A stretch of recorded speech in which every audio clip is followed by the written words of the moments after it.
ada korbannya seorang anak yang ditemukan di dalam karung dalam keadaan meninggal. Ini jelas dukun palsu. Mulai banyak film-film yang membenturkan antara mistis dan agama. Dia cari pinjaman uang buat ke dokter anaknya, susah. Pusing kan dia sebagai bapak, gimana ini? Kok biasanya dia bantuin orang, sekarang kok nggak ada yang bantu. Jalan-jalan lah dia, jalan-jalan muter Jakarta kok. Jalan kaki tapi. Nggak pulang 2 hari, pulang-pulang sakti. Aku menggandakan uang, aku bisa menggandakan uang. Duitmu 100.000 bisa jadi 100 juta. Pusing kan? Akhirnya dia cari cara gimana. Udah muternya skema Ponzi biasanya. Ponzi jatuhnya. Iya, muternya udah nggak tahu gimana. Akhirnya ya udah orang yang ini dibawa ke laut, dicemplung, dikubur, dicor semen. Wah, ya makanya jangan pernah percaya sama penggandaan uang. Aku jamin nggak ada. Aku jamin. Aku udah keliling Indonesia. Aku udah keliling beberapa negara-negara. Nggak ada.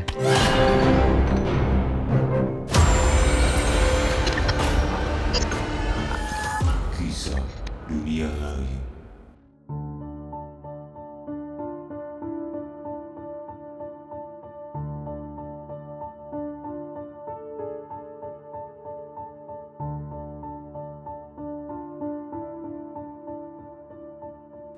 Selamat datang kembali kawan dari dunia lain. Apa kabar Ki?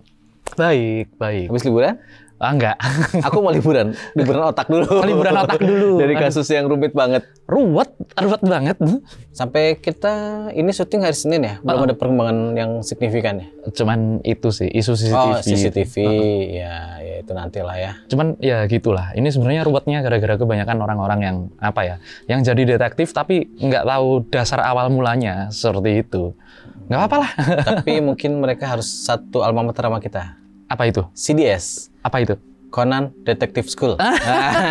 Kan kita sering main detektif-detektifan. Iya, detektif-detektifan kita. Ki, keluar sebentar ya, dari circle-nya Vina dan segala macam ceritanya. Aku melihat beberapa berita masih soal perdukunan dan kriminal juga sih sebenarnya. Aku sih nggak bisa ambil kesimpulan ya. Kenapa sih rata-rata kejadian yang berbau-bau dengan perdukunan itu jadinya kesannya kriminal. Padahal zaman aku kecil dulu ya, aku tinggal di desa gitu, di kampung masih ada dukun beranak ya. Dukun sunat dengan konotasi yang positif. Kok sekarang jadi malah aneh-aneh? Pembunuhan, pengganda uang yang paling sering terjadi. Sering banget. Bahkan banyak gitu. Sebenarnya prinsip pertanyaan dasar dulu deh, ngebedain yang dukun yang tadi aku sebut di awal, dukun kayak dukun sunat, dukun beranak dengan dukun-dukun yang konotasinya negatif tadi gimana sih? Ya itulah, yang namanya dukun itu salah kaprah sekarang. Dukun itu salah kaprah. Pokoknya sekarang ya di masyarakat ya, kalau dukun itu udah pasti musyrik, syirik segala macem. Terus habis itu banyak kasus yang akhirnya terlibat tindak kriminal. Kemudian banyak penipu juga. Karena apa? Karena mereka nggak tahu dukun itu apa. Sebenarnya kan seperti itu. Apalagi kalimat-kalimat dan kata-kata serapan ini sebenarnya juga harus diperbaiki ulang. Yang mana kata serapan? Dukun. Kata aslinya apa? Ya kan dukun itu maknanya dari bahasa Jawa kan. Dukun itu apa? Dukun itu ahli sebenarnya. Oke. Makanya ada dukun pijat, dukun bayi, dukun jamu. Berarti tidak selalu serta-merta dupa-dupa, doa mantra-mantra enggak gitu juga kali ya? Enggak. Yang rata-rata kayak ini terakhir kasusnya yang di Bekasi, di Bantar Gebang. Akhirnya ada korbannya seorang anak yang ditemukan di dalam karung dalam keadaan meninggal. Ini jelas dukun palsu. Ditemukan alat perdukunan kan di tempatnya dia itu. Tapi ya itu tadilah. Kalau dukun itu ahli. Bahasa ininya ya. Bahasa aslinya dukun itu ahli. Berarti ahli bayi kah? Ahli pijat kah? Terus ahli perjamuan kah? Jamu-jamu ramuan segala macam. Nah, dukun kawinan lah. Ada semuanya nanti. Cuman ya itulah pergeseran makna yang akhirnya jadi jadi ke arah negatif sebenarnya seperti itu. Itu dia. Berarti kata dukun sendiri itu positif ya, karena ahli. Betul. Termasuk yang tata rias manten. Betul. Tadi yang aku bilang sunat, lahiran, pijat, segala macam. Bergeser menjadi negatif itu mulai kapan, Ki? Mulai banyak film-film yang membenturkan antara mistis dan agama. Kalau zaman dulu banyak banget film-film yang pokoknya dukunnya jahat. Nanti berantemnya sama ustadz, ya kan? Itu kalian bisa lihat di film-film lama kan seperti itu. Nah, akhirnya dukunnya kalah, ustadznya menang. Sekarang lebih parah lagi. Ada setan di pesantren. Iya. Itu kan seperti itu. Ya makanya janganlah menggeser makna aslinya. Contoh lagi yang makna aslinya sangat jauh bergeser. Empu. Pembuat keris bukan? Bukan sebenarnya. Oh, bukan pembuat keris. Bukan. Soalnya waktu aku sekolah gandring, empu, sutasoma. Ya kan? Ya karena memang ini kan, memang pergeseran makna lagi terjadi lagi. Jadi kalau tadi dukun itu adalah ahli, itu mereka ada di kalau analoginya di bahasa sekarang S1-nya lah ya. Oke. Sedangkan empu itu udah profesornya. Oh. Karena buktinya adalah bahwa empu tidak melulu sekedar pembuat keris. Ada yang namanya Empu Ronggowarsito, Empu Sedah, Empu Panuluh. Ini pembuat karya sastra, bukan pembuat keris. Malah Ronggowarsito bukunya luar biasa tuh. Hasil karyanya luar biasa tuh. Keren banget. Dan banyak lagi empu-empu yang lain yang tidak berhubungan dengan pembuatan keris. Makanya jangan dipersempit lah makna-makna seperti itu. Dan juga masyarakat ini harus tahu ya, yang namanya arti kata dasarnya dukun lah ya, kita bilang dukun palsu apa segala macam. Ini kan kalau menurut makna yang aslinya ini adalah ahli. Nah makanya kalian jangan gampang jangan gampang oh iya ini dukun segala macam. Cari tahu dulu dia ahlinya dari mana. Karena dukun ini memang harus belajar sesuatu, ada gurunya. Kemudian dia punya referensinya, dia punya benar-benar komprehensif ya ilmunya metodenya juga jelas. Metodenya juga harus jelas. Ya makanya kalau di bahasa Indonesia kan seperti itu ya. Akhirnya nanti rancu. Dukun seperti apa? Indigo seperti apa? Indigo pun orang-orang juga salah kok, salah mengartikan. Indigo itu kan kalau artinya orang-orang di Indonesia rata-rata ini mereka bisa melihat sesuatu masa depan, melihat setan itu nggak berguna, nggak faedah itu. Ngeliat masa depan, ngeliat setan, masa depan lu jadi setan. Makanya masa depannya jadi setan. Itu nggak faedah. Indigo itu ada iniannya. Indigo itu apa? Indigo itu adalah kelompok masyarakat yang lahir di era tertentu dengan ciri-ciri tertentu. Kalian bisa cek di Theosophisnya, karena yang mencetuskan ini beliau, Madam Helena Petrovska Blavatsky. Namanya seperti itu. Ini yang mencetuskan Star Children, kemudian nanti akhirnya jadi Indigo. Ya kalau sekarang kayak Gen Z, milenial, kayak gitulah. Ada era-eranya. Ada era-eranya, ada kemampuan-kemampuan khususnya, ada pola pikir khususnya. Enggak semuanya. Lah aku juga heran sekarang. Indigo, gimana cara buktiin dia Indigo? Secara pseudoscience, secara ini orang mengklaim bisa ini bisa itu, sama dukun juga ngeklaim bisa ini bisa gitu, ya kan? Dia harus punya dasar, punya basic yang benar-benar dalam bidang keilmuannya. Contohnya lagi, buat dukun bayi lah ya, dukun bayi atau paraji maraji itu kan pasti mereka ada yang mengajarkan. Ada seperti ini, nanti kalau 7 bulan seperti ini, kalau bulan keempat harus seperti ini, setelah kelahiran seperti apa. Kemudian juga diteliti, balik lagi aku jadi bawa dokter Hembing, itu dukun jamu banget itu. Iya.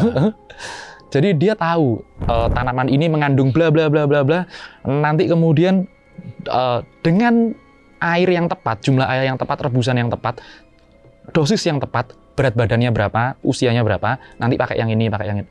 Itu jauh lebih ahli, hampir sama kayak apoteker kan. Ya malah dukun-dukun bayi sekarang, paraji-maraji itu kan dirangkul, dikoordinir oleh Kementerian Kesehatan kan. Diberi pendidikan lebih modern, lebih pas dengan dia tinggal di mana. Oh ternyata di sana masyarakatnya kayak gini. Jadi sesuaikan lah ya, tapi dengan standar kesehatan yang lebih bagus pasti kan. Pasti. Ki, dari pengamatan Ki Atmo, kejadian dukun mana yang paling fenomenal? Karena kalau aku lihat di medsos atau baca berita atau TV, kok sadis-sadis ya Ki? Nggak, jadi kalaupun misalnya hilang nyawa tuh ceritanya sadis gitu, luar biasa. Mana Ki yang paling? Ada dulu aku lihat dukun AS ya bener ya? Yeah. Entah itu, tapi film itu kisah nyata kan? Kisah nyata Diangkat dari cerita nyata ya, dukun AS. Terus dukun-dukun yang lain, karena malah ada istilah dukun itu cuma ada 2 jenis nih. Mohon maaf sekali ini hanya ungkapan untuk yang palsu ya, yang negatif ya. Kalau nggak penipu ya Ya. Cuman itu. Iya, betul. Kan apa namanya? Yang berkembang di masyarakat seperti itu. Jangankan kayak gitu. Dari zamannya Sumanto. Oh, Sumanto yang makan daging. Iya, yang makan mayat itu loh. Ya. Dari zamannya Sumanto, itu dia sedang dalam mendalami ilmu sesuatu. Kan ceritanya dulu gitu ya. Makanya jangan apa namanya? Jangan buru-buru. Oh, ilmu ini gini. Enggak kayak gitu. Kalau kita dapat jalur yang tepat, mempelajarinya juga benar, aku bakalan paham lah. Kita banyak disiplin ilmu seperti itu ya. Ilmu tenaga dalam ada apa namanya? Metodenya. Terus kemudian ilmu-ilmu yang berhubungan dengan metafisika, ini juga ada metodenya, segala macam, dan itu dibukukan, bukannya enggak, itu dibukukan.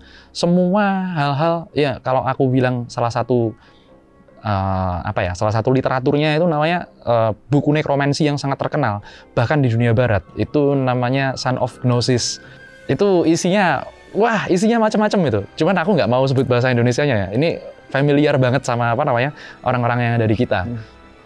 Kemudian ada lagi metode-metode yang orang nggak boleh lupakan. Ini adalah gimana cara kita mengidentifikasi ini orang bener nggak sih? Sebelum kita memutuskan sesuatu yang sifatnya adalah alternatif, ya kan? Ini orang bener nggak sih? Kemudian dasar-dasarnya dari mana? Aku pernah ada beberapa cerita ya. Satu orang ini termasuk guruku ini orang istimewa kalau menurutku. Dan dia juga belajar dengan istimewa. Cuman aku pernah bertemu juga dengan orang yang ini juga orang istimewa di salah satu angkatan yang ada di janganlah pasti nanti ketahuan. Angkatan cuma 3, Ki, darat laut udara. Ya, kalau kita sebut lokasinya pasti ketahuan di mana. Di negara Wakanda lah. Di Kampung Konoha. Nah, ini orang punya pangkat yang nggak terlalu biasa-biasa aja lah. Tapi dia orang baik. Orang biasa. Kemudian selang beberapa tahun dia jadi orang biasa, pas waktu itu anaknya beliau ini sakit. Dia cari pinjaman uang buat ke dokter anaknya, susah. Pusing kan dia sebagai bapak, gimana ini? Kok biasanya dia bantuin orang, sekarang kok nggak ada yang bantu. Jalan-jalan lah dia, jalan-jalan muter Jakarta kok. Jalan kaki tapi. Nggak pulang 2 hari, pulang-pulang sakti. Pulang-pulang sakti, benar-benar. Kalau ada salah satu anggota pasukan khusus, ya entah yang manapun ini, itu dulu pernah ada dia dipanggil salah satu komandan tertinggi angkatan. Si orang yang manggil ini datang ke rumahnya si bapak itu, si bapak yang sakti, yang biasa saja itu. Yang biasa aja terus tahu-tahu sakti itu. Ditelepon, begitu kemudian nyampe. Terus habis itu, oh iya mas, saya pamit ke kamar dulu sebentar. Tek, lama ditungguin. Ini kan yang nungguin komandan tinggi nih. Oh, paling bintangnya banyak lah itu ya. Banyak. Pangkatnya tinggi lah gitu. Pangkatnya tinggi banget lah. Datang ke rumahnya bapak ini? Iya, datang. Terus habis itu dia telepon laporan dan izin komandan masih ganti baju. Enggak, orangnya udah di sini. Dijawab komandannya gitu. Padahal si orang ini suruh jemput bawa ke sana. Ya, kejadiannya dekat sini kok. Udah ntar aja deh. Ya, ada itu. Di belakang kamera kita. Belakang kamera aja itu. Apakah hal tadi bisa dibilang dukun? Saktinya itu di mana? Enggak dong, kalau dibilang dukun itu nggak selalu sakti loh. Dukun pijet gimana saktinya? Oh enggak, aku bicara dukun konotasi yang negatif. Karena kan tadi pertanyaanku kan sadis-sadis banget. Kalau sampai hilang nyawa tuh sadis-sadis banget. Oh, apa iya. sih yang mereka kejar? Yang mereka kejar pertama, yang jelas kepingin duit. Apapun itu ya, yang penggandaan uang, aku tekankan sekali lagi, nggak ada di dunia ini penggandaan uang. Kecuali deposito ya. Yeah. Penggandaan uang, kemudian iming-imingnya biasanya pesugihan. Yang kita bahas kemarin pesugihan. Terus apa lagi ya? Penglarisan. Kalau penglaris masih enteng lah, bukan yang tahu-tahu sugih gitu kan. Terus apa lagi ya biasanya? Yang menjanjikan. Kalau kebal enggak, kalau kebal malah beda lagi. Ini kalau kebal ini malah beberapa kali aku punya teman-teman banyak itu asuhan didikannya Romo Daru Ndrio. Itu salah satu pangeran di Keraton Solo. Beliau ini punya salah satu paguyuban yang nanti kalau kita semalam aja bisa kebal di situ. Tapi sekarang ya nanti lah kita undang kawan-kawan. Dukun tadi itu apa yang mereka kejar tadi? Kekayaan. Terus habis itu popularitas. yang apa namanya, yang banyak cerita, terus habis itu kalau mau dikejar ceritanya ternyata ini nggak masuk akal deh, nggak bisa itu. Ya kekayaan sama popularitas itu, yang nantinya dari manapun mereka masuk, ini akan jadi bingung sendiri kalau mereka menggunakan klaim-klaim seperti itu. Contoh, aku menggandakan uang, aku bisa menggandakan uang, duitmu 100.000 bisa jadi 100 juta. Pusing kan? Akhirnya dia cari cara gimana. Udah muternya skema Ponzi biasanya. Ponzi jatuhnya. Iya, muternya udah nggak tahu gimana. Akhirnya ya udah orang yang ini dibawa ke laut, dicemplungin, dikubur, dicor semen. Supaya dia nggak ditagih uangnya. Gitu kira-kira. Gitu ya. Nah terus yang tadi kasus di Bantar Gebang anak dikarungin itu? Iya. Itu kenapa? Itu kan menurut pengakuan warga sekitar anaknya diiming-imingin uang. Terus habis itu diambil. Dia ini seorang montir yang buka praktek, banyak orang yang datang ke rumahnya. Kalau menurutku sendiri ini, dilihat dari ada ininya kok, ada altarnya, ada keris jelek satu itu. Terus kemudian kembang-kembang nggak berguna, nggak kayak gitu altar itu. Menurutku ini orang coba-coba. Ini orang coba-coba tanpa pengetahuan, tanpa ilmu yang jelas, tanpa pembimbing yang jelas. Akhirnya apa? Akhirnya dia mengira-ngira sendiri dengan mungkin mengorbankan anak kecil ini nanti dia sakti. Sama kayak Sumanto. Kebanyakan nonton film Eropa Timur. Kebanyakan, makanya satanis itu orang paling goblok di dunia. Serius. Ditumbalin terus darahnya diminum, di rolling gitu kan. Lah iya, makanya. Itu kan apa namanya? Itu kan nggak ada dasarnya seperti itu. Adapun dasar-dasar seperti itu nanti namanya nekromansi. Nekromansi itu untuk membangkitkan sesuatu di dunia ini dengan mengorbankan manusia. Itu udah jahiliyah banget itu, udah zaman kapan. Jadi buat pemirsa kisah dunia lain, kalau ada kata-kata yang belum paham, kita browsing ya. Browsing aja. Aku juga ngobrol sama Kiatmo kalau di belakang panggung, ini apa sih? Iya. Banyak hal yang aneh di kancah perdukunan. Tapi masyarakat juga kadang-kadang sudah mulai muak loh, Ki. Iya. Terbukti ada di beberapa daerah ngegeruduk satu rumah yang di Tenggarai, dukun santet, dukun apa. Kita juga jengah juga dengan yang kayak gitu nih. Betul. Itulah yang apa namanya, orang kalau dituduh ini dukun santet nih, ini dukun ilmu hitam nih, segala macam. Nah, itu kan balik lagi ke anggapan masyarakat ya. Nanti kalau hal-hal seperti ini terus-terusin, kita akan balik ke zaman kegelapan yang ada di Eropa. Yang orang dituduh apa namanya sebagai penyihir, kemudian diarak kampung, diikat, dibakar. Padahal belum tentu benar juga kan, belum tentu benar juga. Asumsi-asumsi liar ini yang nggak bisa dibuktikan. Kalaupun kita menemukan orang yang punya dupa-dupa, kembang-kembang, ya kali aja dia memang ada sesuatu ritualnya dia yang berhubungan dengan spiritualnya dia menggunakan hal seperti itu. Gimana cara buktiinnya dia apa namanya? Dia melakukan ritual ini untuk kejahatan? Kan belum tentu juga. Kalau cuman masalah dupa sama apa namanya? Dupa, bunga, segala macam itu di Bali banyak. Dan nggak semuanya dukun juga kan. Nah memang seperti itu. Terus kemudian karena ada tata caranya juga. Nyimpen keris, katanya gini-gini. Enggak, keris itu udah dunia. Di Indonesia ada dua badan apa paguyuban kerisnya. Satunya SNKI, satunya Pasopati Nusantara. Salah, Senopati Nusantara. Nah itu juga ngurusin yang gini-ginian. Jadi ayolah buat teman-teman. Itu kita harus benar-benar tahu awalnya dulu buat untuk menyimpulkan hal ke belakang. Kalau kita nggak tahu awalnya dulu, kita bakalan salah menyimpulkan ke belakang. Seperti itu. Nah, yang nggak bisa dilepas adalah biar bagaimanapun kita hidup dalam adat ketimuran ya. Ya memang banyak sih yang mencela hari gini masih percaya dukun, 2024 masih percaya dukun. Tapi kebanyakan memang kita masih mempercayai hal kayak gitu. Nah, untuk yang masih yakin dan masih percaya, apa batasan, apa petunjuknya bahwa yang ini palsu, yang ini nggak palsu? Oke. Buat yang nggak percaya dulu. Ya, buat yang nggak percaya perdukunan dulu deh. Buat orang-orang yang sering mempunyai pikiran seperti ini, ya udah pokoknya kita minta sama Tuhan, nanti pasti kita dilindungi dari hal-hal buruk. Aku mengutip aja lah. Kalian cek namanya Balaam bin Baurah. dia orang yang menyesatkan Nabi Musa. Nabi Musa ini kalimullah. Ini benar-benar kekasihnya Allah yang deket banget lah. Yang seharusnya udah nggak bisa ditipu ya. Udah nggak bisa kena sihir lah. Kalau menurut iniannya mereka ya, menurut logikanya orang-orang yang bilang, ya pasti kalau orang deket sama Tuhan nanti nggak bakal kena gini, dilindungi.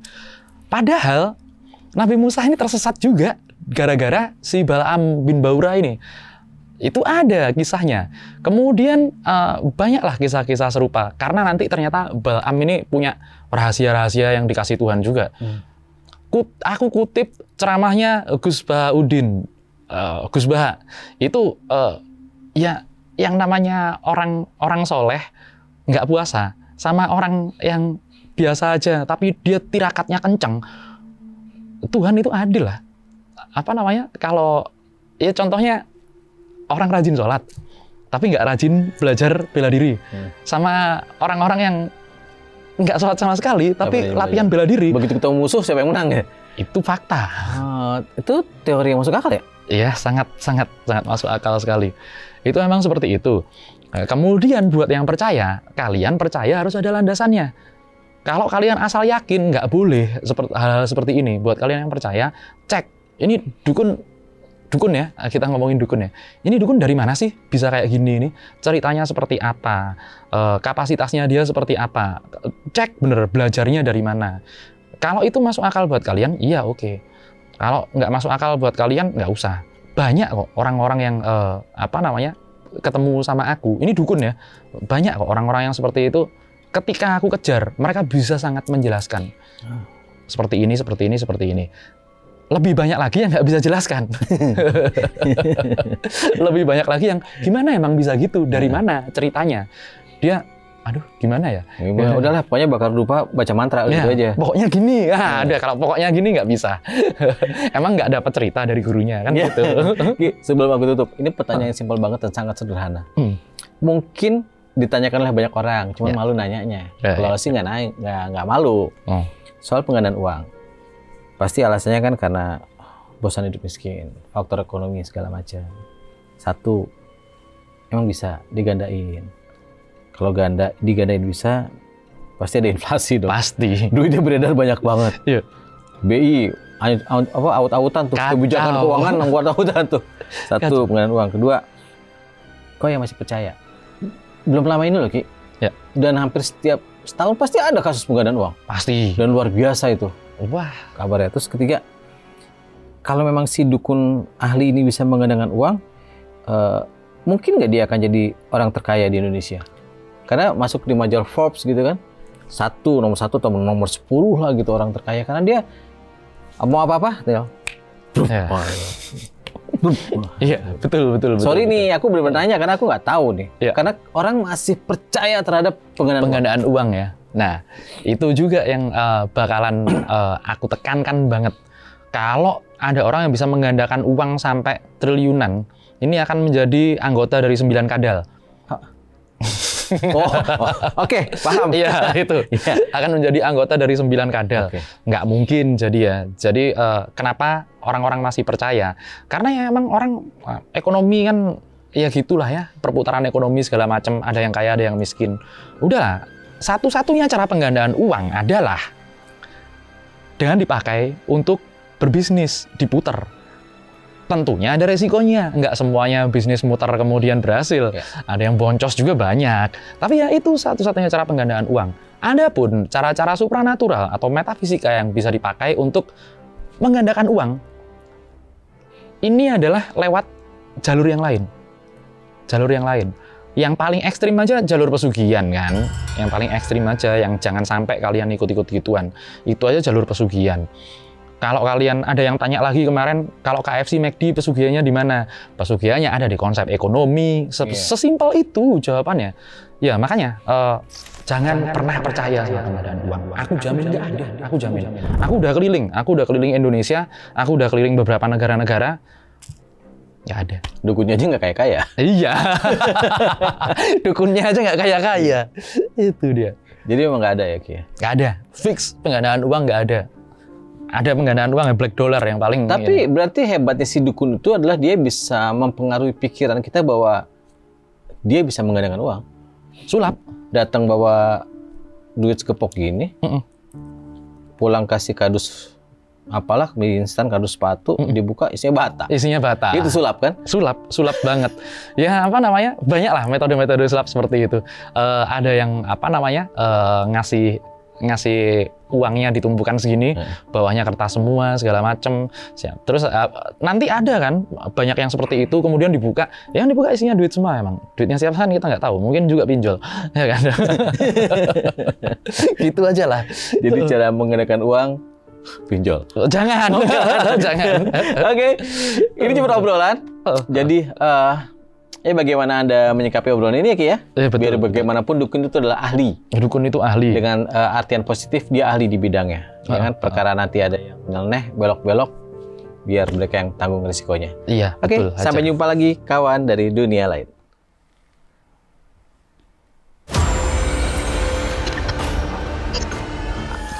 Kisah dunia lain.